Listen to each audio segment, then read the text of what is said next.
और ये लोग इतने तानाशाह, झूठे, मक्कार, घटिया लोग हैं कि एक दिन इन्हें जाना पड़ेगा। जिसकी भाषा ये हो, कटोगे तो बटोगे और बटोगे तो कटोगे, जो सीधा कहते हैं गोली मार दो, तो सीधी ये भाषा क्या एक मुख्यमंत्री की होती है? कप्तान चुनाव लड़ रहा है, डीएम चुनाव लड़ रहा है, जनता चुनाव थोड़ी ना लड़ रही है, प्रत्याशी चुनाव थोड़ी ना लड़ रहे हैं। जिन्हें चाहेंगे उन्हें जिताएंगे। क्यों नहीं सरकार रोजगार की तरफ देखती है? क्यों नहीं शिक्षा की तरफ देखती है? क्यों नहीं चिकित्सा की तरफ देखती है? क्यों जब महिलाएं और छात्राएं जब पिट रही होती हैं इलाहाबाद में, क्यों वहाँ नहीं देखती हैं? देखिए, ये तो हमारा दुर्भाग्य है आज, पूरे उत्तर प्रदेश का क्या पूरे देश का दुर्भाग्य है, जहाँ पर आज मस्जिद और मंदिरों को लेके आज ये लड़ाई चल रही है लगातार। तो ये सबसे बड़ा दुर्भाग्य है हम लोगों का। मंदिर निकाले जा रहे हैं, दिक्कत क्या है मस्जिदों के नीचे से? मंदिर तो आप ये जानते हैं कि जिनकी सरकार चल रही है इस टाइम पर, उन्हें मंदिर और मस्जिद में ही इंटरेस्ट है और किसी चीज़ में इंटरेस्ट ही नहीं है। जहाँ आज पेपर लीक हो रहे हैं, बच्चों का भविष्य आज सुरक्षित नहीं है, जहाँ शिक्षा सुरक्षित नहीं है, जहाँ चिकित्सा सुरक्षित, जो चीज़ें आज ज़रूरत की हैं उस पर बात ना करके आज मंदिरों पे बात होती है, मस्जिदों पे बात होती है। ये देश की आहूता तो ये है। धर्म को मजबूत कर रहे हैं, क्या दिक्कत है? धर्म मजबूत इंसानियत से होता है, धर्म कभी इन चीज़ों से मजबूत नहीं होता। समाजवादी आप लोग हैं ना, समाजवादी तो जिस टाइम पर हम लोग हैं समाजवादी, तो आप ये देखिए कि धर्म के ऊपर जब ये मस्जिदों की बात करते हैं और जब मंदिरों की बात करते हैं, धर्म समाजवादी ने कब मस्जिद की बात करी, कब धर्म की बात करी? हम लोग तो सब एक साथ हैं, पीडीए है, पीडीए के सभी लोग साथ में हैं। तो मुआवजा देना कैसे पहुंच जाते हैं संबल में आप लोग?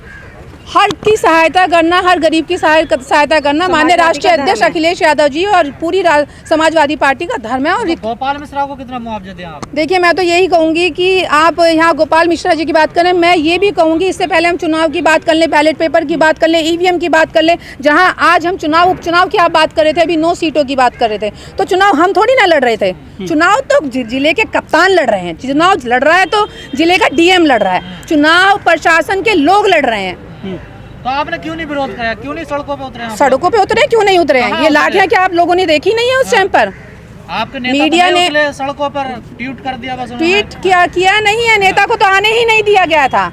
आप लोग के सामने ही, आप ही के न्यूज़ चैनल के माध्यम से ही कहना चाहेंगे चीज़ें कि जब नेता को उतरने ही नहीं दिया जा रहा है। चुनाव आज के टाइम पर लोकतंत्र जो है, आज संविधान हमारा इतना खतरे में है। अगर आज ये ईवीएम और ये चीज़ें बंद नहीं होंगी तो संविधान भी खतरे में है, हम लोग भी खतरे में, सभी चीज़ खतरे में है। तानाशाही हो रही है क्या देश में? देश में तानाशाही है, सरेआम तानाशाही है। जिस देश में, जिस उत्तर प्रदेश में, जिस विधानसभाओं में महिला वोट डालने जाती है और उन्हें लाठियों के साथ मारा जाता है, तो ये तानाशाही नहीं तो क्या हो गया? गोपाल मिश्रा के परिजनों से नहीं मिलते हैं, समाजवादी पार्टी के नेता संभल में जेल में चले जाते हैं फर्जी तरीके से। सरकार हमारी थोड़ी ना चल रही है, आपने सरकार योगी जी की चल रही है। सरकार उत्तर प्रदेश में योगी जी की चल रही है, बाबा की चल रही है। बाबा किसको सस्पेंड कर दे, किसको गोली लगवा दे, जिससे वो योगी जाने। तो धोखाधड़ी से जाओगे जेल के अंदर मिलने? उनके योगी जी के बिना तो कुछ हो ही नहीं सकता है। कैसे कोई चला जाएगा?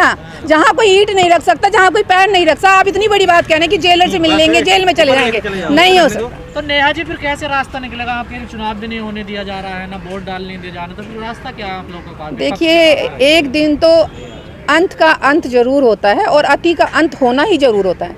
जो गद्दी पर आया है वो जाएगा भी जरूर। और ये लोग इतने तानाशाह, झूठे, मक्कार, घटिया लोग हैं कि एक दिन इन्हें जाना पड़ेगा। जिसकी भाषा ये हो, कटोगे तो बटोगे और बटोगे तो कटोगे, जो सीधा कहते हैं गोली मार दो, तो सीधी ये भाषा क्या एक मुख्यमंत्री की होती है? उत्तर प्रदेश के मुख्यमंत्री जो एक बहुत बड़े स्थान पर है, कह रहे नेक रहेंगे तो उनको जो फायदा मिला देखो उपचुनाव में, सारी वोटें मिल गई उनको। तो हमने तो आपको बताया इसका ईवीएम से फायदा क्या हुआ? कप्तान चुनाव लड़ रहा है, डीएम चुनाव लड़ रहा है, जनता चुनाव थोड़ी ना लड़ रही है, प्रत्याशी चुनाव थोड़ी ना लड़ रहे हैं। जिन्हें चाहेंगे उन्हें जिताएंगे, चुनाव आयोग इनका, सब चीज इनकी। तो जनता वोट कैसे दे रही है उनको? जीत तो मिल रही है, जनता वोट नहीं दे रही। जनता वोट कहाँ दे रही थी? जनता कितनी निकाली? वो सत्ता के खिलाफ हुए, ईवीएम के खिलाफ हुए, संविधान का आंदोलन ढूंढते रहेंगे। कभी अस्पताल और चिकित्सा क्षेत्र में जाने का काम नहीं है इन लोगों का। क्यों हो रही है देश में रोजगार की, शिक्षा की बात? तो हम यही बात आपसे कर रहे हैं कि क्यों नहीं सरकार रोजगार की तरफ देखती है, क्यों नहीं शिक्षा की तरफ देखती है, क्यों नहीं चिकित्सा की तरफ देखती है? क्यों जब महिलाएं और छात्राएं जब पिट रही होती हैं इलाहाबाद में, क्यों वहाँ नहीं देखती हैं? काशी मथुरा के बाद संभाल बदायूं की बारी है। छोटी छोटी बच्चियों के साथ रेप हो रहा है, वो किसी को नहीं दिखाई दे रहा है। अपहरण हो रहे हैं, वो किसी को नहीं दिखाई दे रहा है। सिर्फ मस्जिदों के नीचे मंदिर दिखाई दे रहे हैं, है ना? धर्म और राजनीति करने वाले लोग ज्यादा दिन नहीं टिकेंगे। और ये आप लोग, आप ही के सामने हम लोग अभी भी कह रहे हैं कि ज्यादा दिन अति का अंत जरूर होता है और ये अंत जरूर होगा। तो सफाइयों को लेकर डीएनए का जिक्र क्यों करते हैं बार बार योगी जी? पहले भी कहा था इनका डीएनए, अपना ही डीएनए चेक करा लें, उनका खुद का ही अपना ही करा लें। पहले उत्तर प्रदेश के मुखिया जो कहते हैं मंच से कटोगे तो बटोगे, और तो पहले डीएनए खुद का टेस्ट करा लें। तो हिंदू है, डीएनए में निकला है हिंदू उनका। वो सभी के डीएनए टेस्ट में सभी में हिंदू है, कोई क्या फायदा होगा? नहीं डीएनए टेस्ट करा ले अपना, सबसे पहले अपना कराएं। जौनपुर तक खुदेगा, बदायूं तक जब खुदेगा, जब भी देख लेंगे। इनका काम ही खोदने का है, और क्या करेंगे? ये बुलडोजर चलाएंगे, खोदेंगे और कुछ नहीं करेंगे। हिंदुओं को मजबूत कर रहे हो, हिंदू धर्म को मजबूत कर रहे हिंदू हो तो रहा है कितना मजबूत। आज महिलाओं पे लाठियां चल अभी रही तो ये हैं। लोग कह रहे थे कि आज महिलाओं के साथ बलात्कार हो रहे हैं, खुलेआम बलात्कार हो रहे हैं। आज महिला, मणिपुर की महिलाओं के साथ, आप बात कर रहे हैं जौनपुर की, आप बात कर रहे हैं इधर की, आप बात कर रहे हैं संभल की, आपने मणिपुर की देखा? मणिपुर में क्या महिलाओं के साथ हुआ था? हम उस देश में रहते हैं जब महिलाओं को नंगा नचाया गया था, जब महिलाओं को नंगा घुमाया गया था। ये पहले कभी नहीं हुआ था। नेहा जी, जब इतनी कमियां हैं सरकार में तो फिर विपक्ष क्या कर रहा? क्यों नहीं मुद्दा विपक्ष बना तो रहा? संघर्ष कर रहा है। विपक्ष आपके सामने आज भी मजबूती से खड़ा है। कहाँ खड़ा है मजबूती? विपक्ष जितना कर सकता है उससे ज्यादा मजबूत। और कौन सा विपक्ष खड़ा हुआ है? समाजवादी पार्टी के अलावा हमें बताइए कौन खड़ा हुआ है विपक्ष? आप देखिए, आप मीडिया के लोग हैं, आप दिखाइए। ये मंदिर मस्जिद की क्या नहीं, बात है? आप दिखाना नहीं चाहते, हम तो कह ही रहे हैं पे पहुंच जाते हो।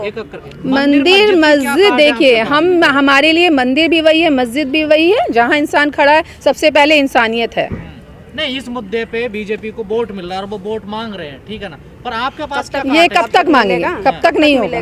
तो आप ऐसे इंतजार करेंगे? इंतजार की कोई वो नहीं है, संघर्ष कर रहे हैं और करेंगे। और ये कहा भी है आपको, अभी दोबारा तीसरी बार रिपीट कर रही हूँ, अति का अंत जरूर होता है और ये 27 इनका अंत होगा।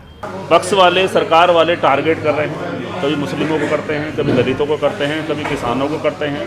आपने देखा होगा बॉर्डर पर 750 किसान मारे गए, शहीद हो गए, लेकिन आज तक जो है देश के प्रधानमंत्री या गृह मंत्री या किसी ने भी उनका नाम तक नहीं लिया।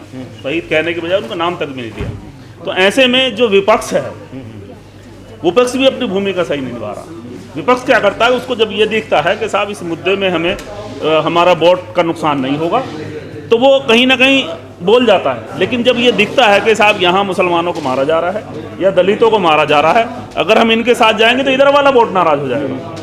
तो लिहाजा वो दोहरी भूमिका में है विपक्ष में, विपक्ष भी सही काम अपना नहीं कर रहा है। ऐसे में हम लोगों ने ये मोर्चा बनाया है। इसमें बहुत सारे संगठन, हमारे किसान संगठन है, दलित संगठन है, सफाई कर्मचारी हैं, मुस्लिम संगठन है, जो मुख्तलिफ जो है अलग अलग संगठन है, बहुत सारे संगठन हमारे साथ खड़े हैं। आज हम इस भागीदारी मोर्चे का हमारा मतलब ये है, कल अभी इससे पहले जो है आम आदमी की सरकार आई, वो सत्ता परिवर्तन करने के लिए आए। सत्ता तो परिवर्तन हो गया, लेकिन जो पहले वाले थे वो ये है, क्या फायदा हुआ? सत्ता में न्याय होना चाहिए। सत्ता में जो है आज सत्ता ऐसी होनी चाहिए जिसमें सबको भागीदारी मिले। सर, एक सवाल है कि आप लोग ईवीएम के खिलाफ यहाँ बोल रहे हैं और चुनाव भी लड़ना चाहते हैं। कल को चुनाव के बाद जब रिजल्ट कुछ इधर उधर होगा तब आप लोग कहेंगे से काम नहीं कर रहा।